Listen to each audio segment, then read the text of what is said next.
Hello students, हमारा आज का टॉपिक है टाइप्स ऑफ फॉसिल्स, जीवाश्मों के प्रकार। A fossil is any preserved remains, impression or trace of any once living thing from a past geological age. एक जीवाश्म किसे कहा जाएगा? ऐसा कोई भी प्रिजर्व रिमेन या इम्प्रेशन या कोई ट्रेस जो बहुत साल पहले पास्ट जियोलॉजिकल एज में जीवित लिविंग ऑर्गेनिज्म, प्लांट या एनिमल्स थे, उनके प्रिजर्व रिमेन्स को हम जीवाश्म कहते हैं। यानी उनका कोई भी पार्ट, चाहे वो इम्प्रेशन के रूप में हो, किसी ट्रेस के रूप में हो या ओरिजिनल मटेरियल के रूप में से हो, उसको जीवाश्म या फॉसिल कहा जाएगा। कुछ एग्जाम्पल हैं जैसे कि बोन्स, शेल्स, एक्सोस्केलेटन, कुछ कंकाल, बोन्स, शेल्स या कुछ preserved objects like amber, petrified wood, oil, coal या डीएनए रेमिनेंट। ये सारी चीज़ें जो कभी एक समय में या लाखों साल पहले जीवित अवस्था में थी और आज हमें प्रिजर्व्ड मटेरियल्स के रूप में उपलब्ध है, इन सभी को जीवाश्म कहा जाता है। The totality of fossils is known as the fossil record. और इन सभी जो जीवाश्मों को फॉसिल रिकॉर्ड के रूप में सुरक्षित रखा जाता है। टॉप 8 टाइप्स ऑफ फॉसिल्स, जितने भी प्रकार के जीवाश्म पाए जाते हैं उनको हम इन मुख्य रूप से इन 8 प्रकारों में विभाजित कर सकते हैं। पहला, petrified fossils. Petrified fossils means जो फॉसिल्स या जीवाश्म स्टोन के रूप में कन्वर्ट हो जाते हैं। मोल्ड्स एंड कास्ट, इसके अंदर जो ओरिजिनल प्लांट या एनिमल था उसके ओरिजिनल कंपोनेंट्स डिके हो जाते हैं, वो केवल एक इम्प्रेशन के रूप में रह जाते हैं और बाद में उसमें मिनरल्स, दूसरे तरीके के मिनरल्स उसका प्लेस ले लेते हैं, जिनको हम मोल्ड्स एंड कास्ट कहते हैं। कार्बन फिल्म्स, ज़्यादातर जो प्लांट्स या एनिमल्स हैं उनके अंदर ओरिजिनल मटेरियल डिज़ोल्व हो जाता है और एक कार्बन, जो हर किसी के ऑर्गेनिक मटेरियल का एक मुख्य पार्ट है, वो कार्बन एक लेयर के रूप में रह जाता है, तो वो उसके इंटरनल और एक्सटर्नल स्ट्रक्चर की जानकारी देता है। इसको हम कार्बन फिल्म्स या कार्बन फॉसिल्स कहते हैं। Trace fossils, trace fossils means इस प्रकार के जीवाश्म जिसके अंदर कोई चीज़ सुरक्षित नहीं है लेकिन उनके कुछ इम्प्रेशन, जैसे कि किसी के पद चिन्ह, जैसे डायनासोर के पद चिन्ह देखने को मिले, इस तरीके के जो उसके आधार पर कल्पना की गई कि इस तरीके के एनिमल्स होंगे। तो ऐसे फॉसिल्स जो किसी के ट्रेस के बारे में बताते हों, जैसे पद चिन्ह या कुछ और, उसे हम ट्रेस फॉसिल्स कहते हैं। प्रिजर्व्ड रिमेन्स, कुछ ऐसे जीवाश्म होते हैं जिनके जो ओरिजिनल जिस चीज़ के बने हैं वो ही एज सच प्रिजर्व हो जाते हैं, उनको प्रिजर्व रिमेन्स कहते हैं। कंप्रेशन, कंप्रेशन मीन्स संपीड़न यानी कि दबना। कुछ ऐसे फॉसिल्स या कुछ ऐसे प्लांट्स या एनिमल्स होते हैं जो कि लगातार सेडिमेंट्री रॉक्स के नीचे दबते चले जाते हैं और कंप्रेस हो जाते हैं, संपीड़ित हो जाते हैं और एक जीवाश्म के रूप में जब प्रिजर्व होते हैं तो उसको हम कंप्रेशन फॉसिल बोलते हैं। इसी तरीके से इम्प्रेशन फॉसिल मीन्स यहाँ पर एक प्लांट या किसी भी एनिमल के का केवल इम्प्रेशन होता है। स्यूडो फॉसिल्स, कुछ इस प्रकार के जीवाश्म भी पाए जाते हैं जिसके जो जीवाश्म जैसे लगते हैं कि ये कोई एनिमल या प्लांट का जीवाश्म होगा, जबकि इसके अंदर ऐसा कुछ भी नहीं होता है, उसको हम स्यूडो फॉसिल्स कहते हैं। तो टाइप्स के आधार पर इस तरीके से मेनली हम सारे जीवाश्मों को 8 प्रकार में डिवाइड कर सकते हैं। आइए अब हम इनको डिटेल में स्टडी करते हैं। पहला, petrified fossils.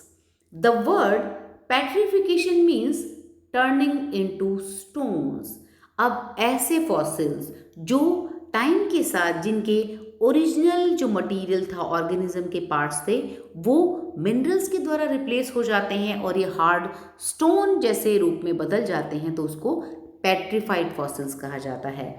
The fossil form when minerals replace all or the parts of the organism means जो ऑर्गेनिज्म है उसके पार्ट्स में मिनरल्स आ जाते हैं, मिनरल्स के द्वारा ओरिजिनल प्लांट पार्ट्स या एनिमल पार्ट्स रिप्लेस हो जाते हैं, उसको हम पेट्रिफाइड फॉसिल्स कहते हैं। Water is full of dissolved minerals, it सीव्स through the layers of sediments to reach the dead organism. अब किसी भी लिविंग ऑर्गेनिज्म के अंदर जो पानी है वो डिजॉल्व मटेरियल के साथ भरा रहता है। धीरे धीरे व्हेन वाटर इवेपोरेट्स, पानी जब इवेपोरेट होता है तो सिर्फ harden materials are left behind, तो जो हार्ड मटेरियल है सिर्फ वही बचते हैं। इस तरीके के जो फॉसिल्स होते हैं उनको हम पेट्रीफाइड फॉसिल्स कहते हैं। There is molecule by molecule replacement. अभी हमने कहा कि जो ओरिजिनल ऑर्गेनिक मटेरियल है किसी भी जीवाश्म का, वो रिप्लेस हो जाता है किसके द्वारा? मिनरल्स के द्वारा। तो ये जो रिप्लेसमेंट होता है वो मॉलिक्यूल बाय मॉलिक्यूल होता है, धीरे धीरे एक मॉलिक्यूल से दूसरा मॉलिक्यूल रिप्लेस होता है। और ये जो मिनरल्स हैं वो आयरन, पायराइट्स, सिलिकेट्स, कार्बोनेट्स या सल्फेट्स इत्यादि होते हैं जो बाद में हार्ड होकर स्टोन लाइक स्ट्रक्चर बना लेते हैं। These minerals get deposited and impregnated inside the cells and the tissue of the plants. ये जो मिनरल्स हैं वो मॉलिक्यूल बाय मॉलिक्यूल धीरे धीरे रिप्लेस होते रहते हैं और धीरे धीरे ये उस पौधे या जंतु जिसका जीवाश्म बन रहा है उसके अंदर डिपॉजिट हो जाते हैं। This type of fossil can be studied by preparing the sections and are more suitable for the study of structural details. अब इस तरीके में जो इंटरनल ओरिजिनल मटेरियल था वो तो डिसॉल्व हो गया या डीके हो गया, उसका स्थान दूसरे मिनरल जैसे आयरन, कार्बोनेट्स और सल्फेट्स इत्यादि ने ले लिया। तो इस प्रकार के जो जीवाश्म होते हैं ज़्यादातर स्ट्रक्चरल डिटेल्स की स्टडी करने के काम में आते हैं, क्योंकि स्ट्रक्चर तो वही है प्लांट या एनिमल का जो जीवाश्म के रूप में सुरक्षित हुआ है। तो स्ट्रक्चरल डिटेल्स की स्टडी करने के अंदर पेट्रीफाइड फॉसिल्स काम में आते हैं। पेट्रीफाइड प्लांट्स ऑर्गन्स रफली spherical in shape are known as coal balls. और ज़्यादातर जो पेट्रीफाइड प्लांट ऑर्गन्स हैं वो स्फेरिकल होते हैं, गोलाकार होते हैं शेप में, और इनको कोल बॉल्स नाम दिया गया है। Second type of fossil is mould and cast. A mould forms when hard parts of an organism are buried in the sediment such as sand, silt or clay. जो मोल्ड टाइप के fossils हैं, mould जीवाश्म हैं, उनमें क्या होता है कि किसी भी ऑर्गेनिज्म का हार्ड पार्ट किसी भी सैंड, स्लेट या क्ले के नीचे, सेडिमेंट के नीचे दब जाता है। जैसे कि कोई शेल है, बोन है या स्टेम है, कोई भी हार्ड पार्ट जब स्लेट या क्ले या मिट्टी के या सेडिमेंट के नीचे दब जाता है तो उससे मोल्ड्स बनते हैं। The hard part completely dissolve over time. जो मटेरियल था, हार्ड पार्ट था, वो टोटली डिजॉल्व हो जाता है। सपोज कोई बोन है तो वो जो उसका बोन है वो ओरिजिनल जिस मटेरियल की बनी वो तो टोटली डिजॉल्व हो जाती है। Living behind a hollow area of organism shape, और उसी ऑर्गेनिज्म की शेप का एक होलो एरिया बन जाता है, खोखला स्थान बन जाता है। जैसे कोई हार्ड लीफ है या कोई स्टेम है, उसका ओरिजिनल मटेरियल तो डिसॉल्व हो जाएगा और उसकी जगह पर वैसा का वैसा एक होलो एरिया बन जाएगा, उसे हम मोल्ड कहते हैं। Water with dissolve minerals and sediments fill the moulds empty space और कैविटी। और अब इस कैविटी या स्पेस को, जो स्पेस बना है मीन्स ओरिजिनल मटेरियल तो डिजॉल्व हो गया और उसकी वजह से जो स्पेस बना वो वाटर विद डिजॉल्व मिनरल से भर जाता है। और the cavity is known as incrustation and the mineral sediments that are left in the mould make a cast. और जो मिनरल सेडिमेंट्स जो वाटर के साथ मिनरल्स गए हैं वो क्या करते हैं, इस मोल्ड के अंदर भर जाते हैं और इस मोल्ड को हम जो मिनरल्स भरे हैं उसको हम कास्ट कहते हैं। तो मोल्ड क्या चीज़ हुई, किसी भी पौधा या जंतु जिसका जीवाश्म बनना है उसका ओरिजिनल जो कंपोनेंट है वो डिसॉल्व हो जाए, डिके हो जाए, उसकी जगह पे जो होलो कैविटी बनती है या स्पेस बनता है उसको मोल्ड कहते हैं।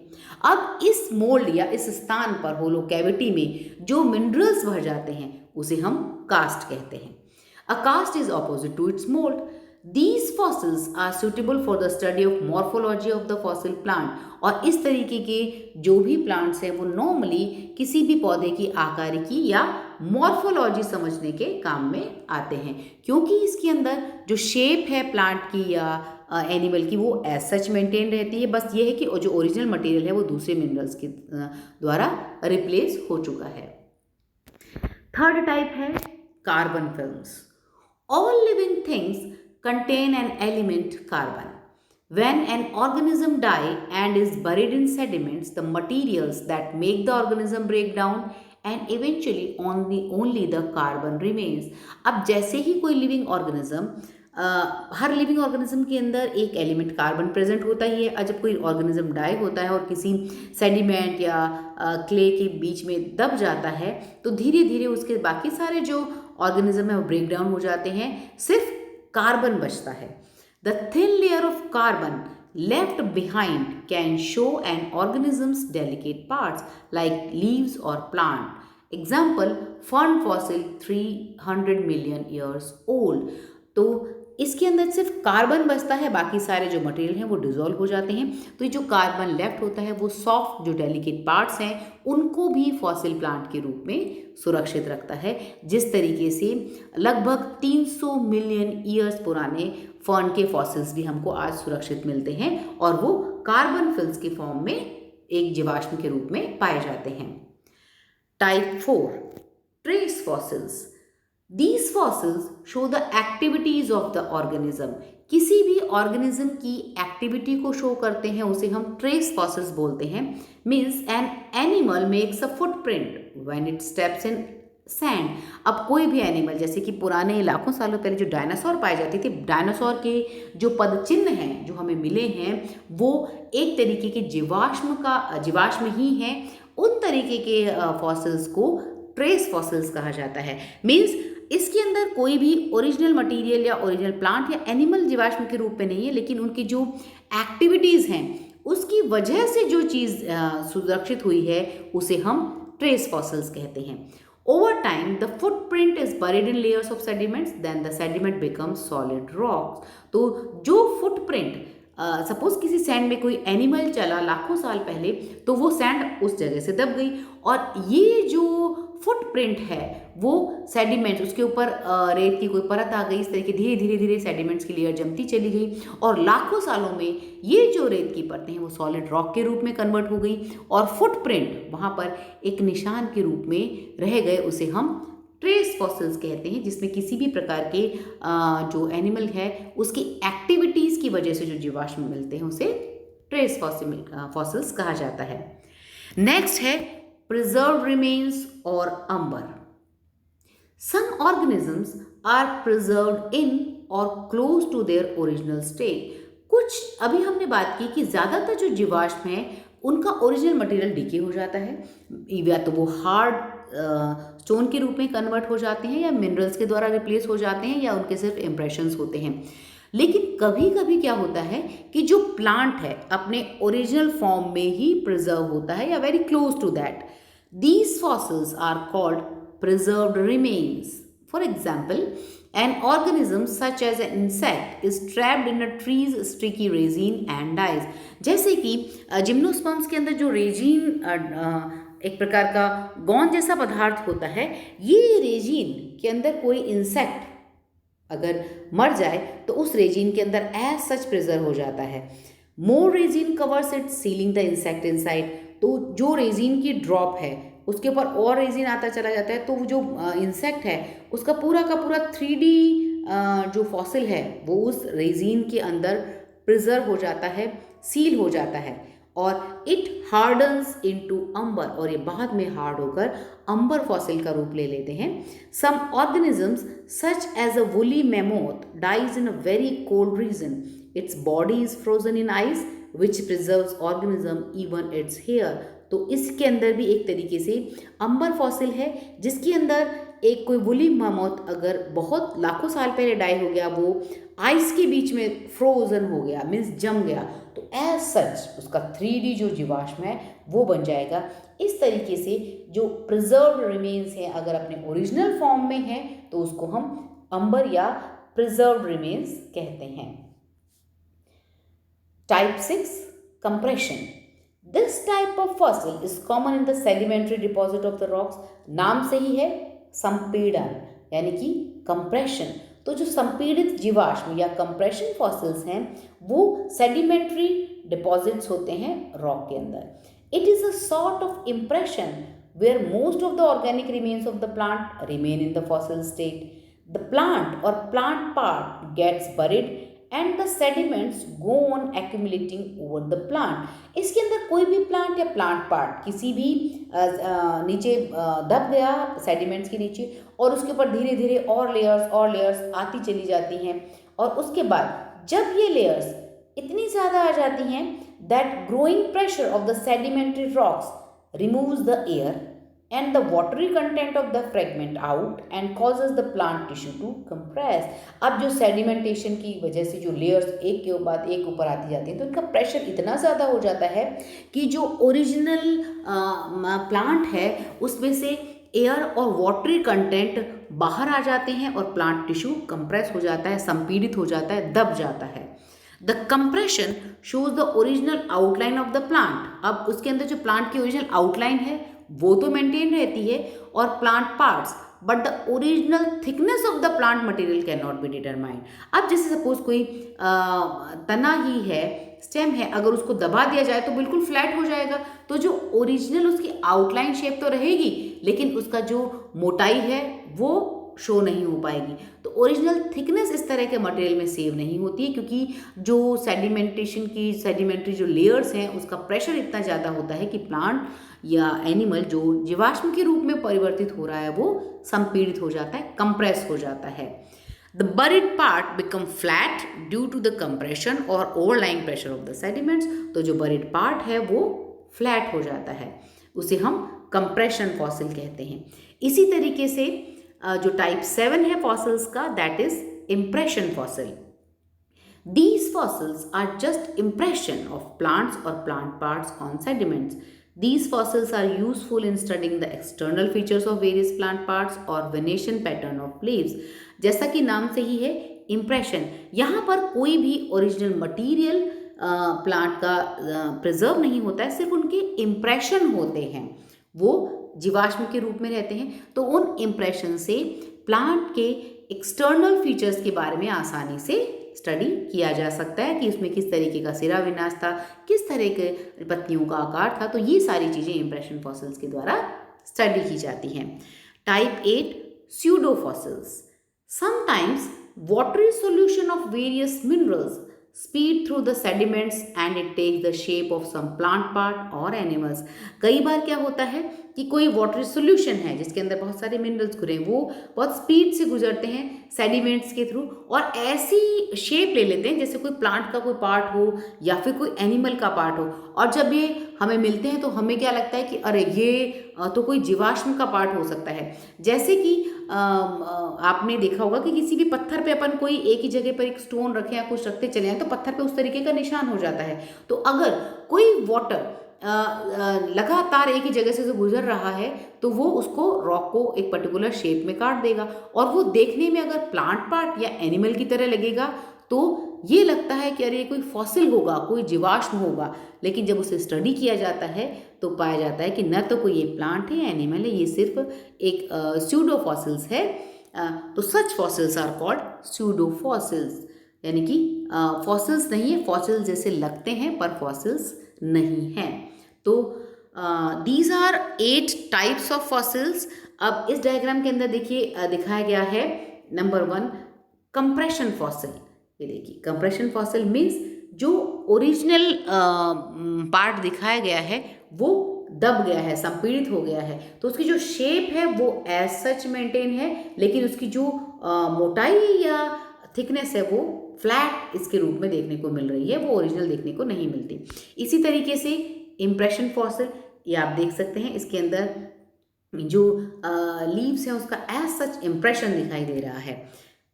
कास्ट फॉसिल, कास्ट फॉसिल यहाँ पर जो मोल्ड के बाद मिनरल से भर दिए जाते हैं उसे हम कास्ट कहते हैं। तो ये एक कास्ट फॉसिल का एग्जाम्पल है। पेट्रिफिकेशन, पेट्रिफिकेशन मीन्स यहाँ पर स्टोन के रूप में कन्वर्ट हो गया है पूरा फॉसिल। इसके अंदर मेटाजाइलम, प्रोटोजाइलम, सेकेंडरी जाइलम और पेरिडम तक बिल्कुल क्लियर स्ट्रक्चर देखा जा सकता है। और स्यूडो फॉसिल मीन्स ये देखने में लगता है किसी प्लांट का फॉसिल होगा, जबकि ऐसा नहीं है, ये कोई फॉसिल नहीं है, सिर्फ जो वाटर मिनरल्स के साथ इस तरीके से स्पीड अप होते हैं, इस तरीके से गुजरते हैं कि ये इंप्रेशन देते हैं जैसे कोई फॉसिल हो, जबकि ये किसी भी प्रकार का फॉसिल नहीं है। इसी तरीके से हम देख सकते हैं पेट्रिफाइड फॉसिल्स।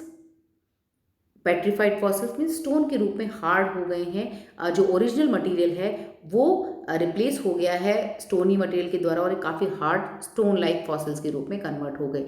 मोल्ड्स के अंदर जो ओरिजिनल जो एनिमल या प्लांट का मटेरियल है वो डिजॉल्व हो गया, डिके हो गया और एक गड्ढे के रूप में आप देख रहे हैं इस तरीके से। और कास्ट, अब इसके अंदर मिनरल्स, इस मोल्ड के अंदर जब मिनरल्स फिल हो गए हैं, देखिए this is opposite to the mould cast, और ये उभरे हुए मटेरियल के स्टार के रूप में आपको दिखाई दे रहे हैं। तो इस तरीके से कास्ट मोल्ड के अंदर जब दूसरे मिनरल्स भर जाते हैं उसे कास्ट कहा जाता है। कार्बन फिल्म्स, जो ऑर्गेनिक मटेरियल है उसमें बाकी सब डिजोल्व होंगे, सिर्फ कार्बन एक पतली फिल्म के रूप में मौजूद है। इससे बाह्य आकार की, देखिए लीव्स, जो फर्न की लीव्स दिखाई दे रही हैं, इसकी बहुत आसानी से स्टडी की जा सकती है। ट्रेस फॉसिल्स, इसमें केवल इम्प्रेशन है, कोई ऐसा जानवर यहाँ से गुजरा होगा या पत्ती का आकार, उसका सिर्फ एक इम्प्रेशन है जिसे हम ट्रेस फॉसिल कहते हैं। पदचाप है, फुटप्रिंट किसी से कहते हैं, जो सेव हो गए उसको ट्रेस फॉसिल कहा जाएगा। प्रिजर्व रिमेन्स या अंबर फॉसिल, ये देखिए पूरा का पूरा इंसेक्ट जब किसी रेजिन के अंदर प्रिजर्व हो गया तो एज सच प्रिजर्व हो गया, उसको हम प्रिजर्व रिमेन्स या अंबर कहते हैं। फॉसिल एविडेंस ऑफ चेंज, तो इस तरीके से कुछ फॉसिल्स हैं जिनके बारे में हमने बात की, उनके और एग्जाम्पल्स यहाँ पर दिखा रखे हैं। फर्स्ट है trace fossils. Trace fossil, a trace fossil is any indirect evidence left by an organism, footprints, burrows and fossilization. ये देखिए इस तरीके से जो फुटस्टेप्स या फुटप्रिंट्स दिखाए गए हैं जो इनडायरेक्ट एविडेंस होते हैं उसको हम ट्रेस फॉसिल कहते हैं। इसी तरीके से mould and cast, mould is an impression of an organism, ये एक ऑर्गेनिज्म का इम्प्रेशन है और उसके अंदर मिनरल्स फिल्ड हो जाते हैं, कुछ सेडिमेंट्स फिल्ड हो जाते हैं, तो उसको हम कास्ट फॉसिल कहते हैं। Replacement, original material of an organism replaced by mineral crystals and that can leave detailed replicas, तो ये इस तरीके से ओरिजिनल मटेरियल मिनरल्स के द्वारा रिप्लेस हो गया। पेट्रीफाइड और परमिनरलाइजेशन, इसके अंदर empty pore spaces are filled in by minerals such as petrified wood, तो इसके अंदर जो पोर्स हैं, स्पेसेस हैं, एयर स्पेसेस या पोर्स हैं, वो मिनरल्स द्वारा फिल हो जाती हैं। देखिए there is a basic difference, replacement के अंदर पूरा ओरिजिनल मटेरियल जो डिके हो गया और वो रिप्लेस हो गया है मिनरल्स के द्वारा, लेकिन यहाँ पर पेट्रीफाइड के अंदर जो एयर पोर्स हैं उनके अंदर फिल हो जाते हैं मिनरल्स, ये फिल्ड बाय मिनरल्स, दूसरे मिनरल्स के द्वारा फिल हो जाता है और हार्ड स्टोनी रूप ले लेते हैं, उसको हम पेट्रीफाइड या पेट्रिफिकेशन या पेट्रीफाइड फॉसिल्स कहते हैं। इसी तरीके से amber, preserved tree sap traps an entire organism, दो जो ट्री सैप है मीन्स रेजिन लाइक कुछ जो गॉन टाइप कुछ रेजिन निकलता है जिम्नोस्पर्म से, उसके अंदर कोई इंसेक्ट अगर ट्रैप हो जाए तो उसको हम अंबर, और हार्ड हो जाए तो उसको हम अंबर फॉसिल या प्रिजर्व फॉसिल कहते हैं। नाउ ओरिजिनल मटेरियल, इसके अंदर है ममीफिकेशन और फ्रीजिंग प्रिजर्व्स ओरिजिनल ऑर्गेनिज्म, इसके अंदर एज सच जो ओरिजिनल प्लांट या एनिमल मटेरियल है वो सेव रहता है, उसको हम ओरिजिनल प्रिजर्व मटेरियल कहते हैं। तो ये कुछ फॉसिल्स के टाइप थे जिसके बारे में आज हमने पढ़ा। तो मेन रूप से फॉसिल के 8 प्रकार हमने देखे और उसको डिटेल में पढ़ा। This is all about the fossils and types of fossils. Thank you.